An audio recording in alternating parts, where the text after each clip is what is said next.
it's all gonna be good. Don't worry about nothing, don't worry about nothing, nothing now. It's all gonna be good.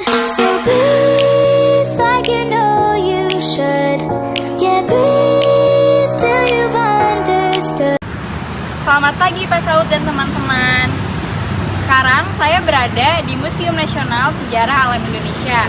Pada kesempatan kali ini saya akan menjelaskan tentang jejak-jejak rempah yang ada di Indonesia. Selamat menyaksikan.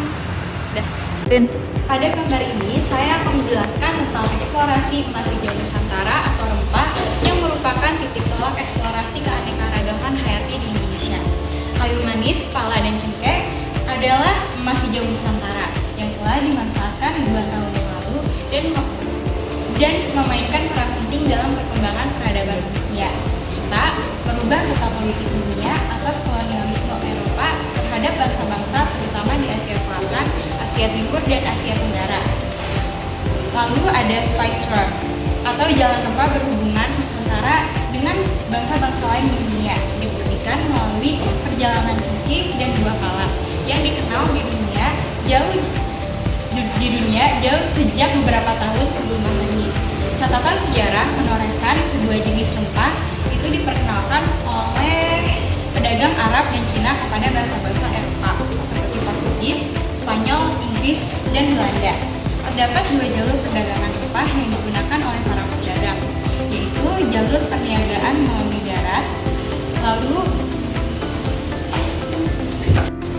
atau jalur sutra yang dimulai dari daratan Tiongkok hingga ke Laut Tengah.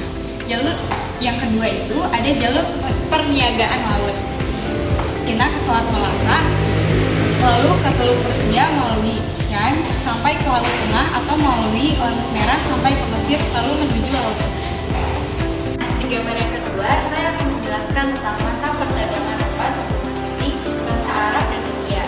Nah, pada masa sebelum kedatangan bangsa-bangsa Eropa, para pedagang dari Melayu, Tionghoa, dan Arab telah mendominasi perdagangan rempah-rempah dengan sistem perdagangan berantai. Pedagang-pedagang Arab mendominasi jalur maritim di seluruh Samudra Hindia.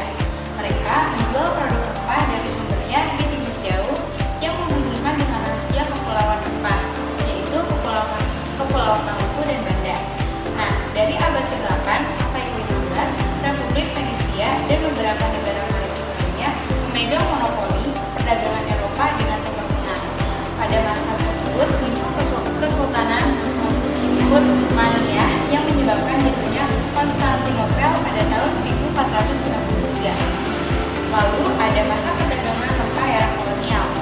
Mahalnya harga dan kelangkaan rempah-rempah di Eropa melatar belakangi berkembangnya masa kolonial di Nusantara, terutama setelah kekhalifahan Utsmaniyah dapat menguasai Konstantinopel dan melarang bangsa Eropa untuk berdagang dan melewati jalur perdagangan rempah. Konstantinopel satu-satunya jalur yang ada pada saat itu untuk menuju Eropa Barat. Dari latar belakang tersebut, bangsa-bangsa Eropa berusaha untuk menemukan sendiri jalur menuju dunia penghasil rempah-rempah. Yang terakhir ada masa Spanyol dan Portugis. Ekspedisi rempah yang dilakukan oleh bangsa Spanyol dipimpin oleh Christophorus Columbus atau Cristoforo Colombo, seseorang pedagang asal Genoa, Italia. Tetapi dalam perjalanannya, Columbus juga ingin membuktikan bahwa bumi berbentuk bulat seperti bola kecil. Pada awal abad ke-16, bangsa Portugis mengembangkan teknologi navigasi, pembuatan kapal, dan persenjataan sehingga mereka berani mengadakan ekspedisi penjelajahan. Bangsa Portugis adalah bangsa Eropa yang pertama tiba di Nusantara dan mencoba mendominasi sumber rempah-rempah berharga hingga ada masa Inggris, Perancis, dan Belanda. Pelayaran bangsa Inggris dalam mencari rempah-rempah dimulai oleh rombongan Sir Francis Drake pada 1577 hingga 1580 tahun 1579. Ia sampai di Filipina dan melanjutkan perjalanan di Ternate Maluku hingga mendapatkan rempah-rempah. Ekspedisi berikutnya dilakukan oleh Sir James Center dan George Raymond yang berhasil sampai di India dan mendirikan East Indian Company. Rombongan Center sampai di Banten mendirikan kantor dagang. Ekspedisi Prancis masih terbatas dan bertujuan untuk menemukan pulau-pulau dan tanah-tanah yang memiliki emas dan kekayaan yang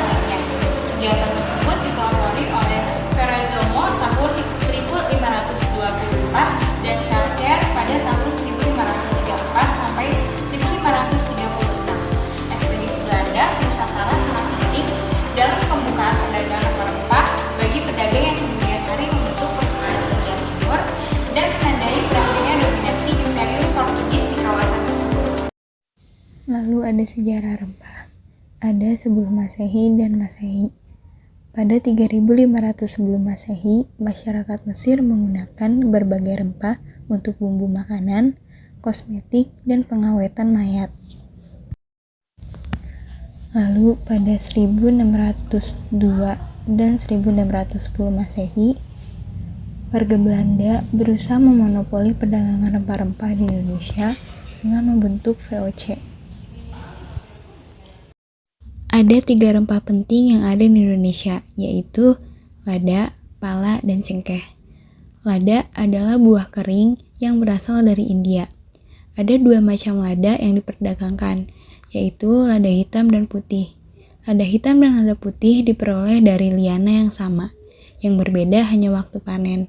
Lada hitam dihasilkan dengan memetik buah ketika masih hijau. Sebaliknya, lada putih dihasilkan dengan memetik buah masak. Lada hitam lebih pedas daripada lada putih. Pala merupakan pohon hutan yang kecil, tingginya hanya sekitar 18 meter. Tumbuhan ini berkulit abu-abu tua dan mengkilat panjang, bunga kecil kuning, serta menghasilkan buah pembelahan terbuka ketika masak, menampakkan biji coklat mengkilat dengan aril seperti jala berwarna merah cerah. Biji pala ini digunakan sebagai penyedap, pengawet, obat, parfum, dan cengkeh merupakan pohon terendah, tingginya hanya mencapai 9 atau 12 meter, dan termasuk dalam famili Myrtaceae. Banyak daerah Indonesia mempunyai sisi bukit yang ditumbuhi pohon berujung khas dengan daun hijau jeruk kemerahan ini. Cengkeh juga tidak hanya digunakan sebagai rempah, tetapi juga diolah menjadi minyak cengkeh yang bermanfaat untuk berbagi kebutuhan industri dan kesehatan. Ketiga rempah ini menunjukkan kekayaan alam Indonesia yang memiliki nilai ekonomi dan manfaat yang besar bagi kehidupan manusia. Sekian dari video penjelasan saya, semoga penjelasan saya bisa bermanfaat bagi saya dan kalian semua yang mendengarkan. Terima kasih.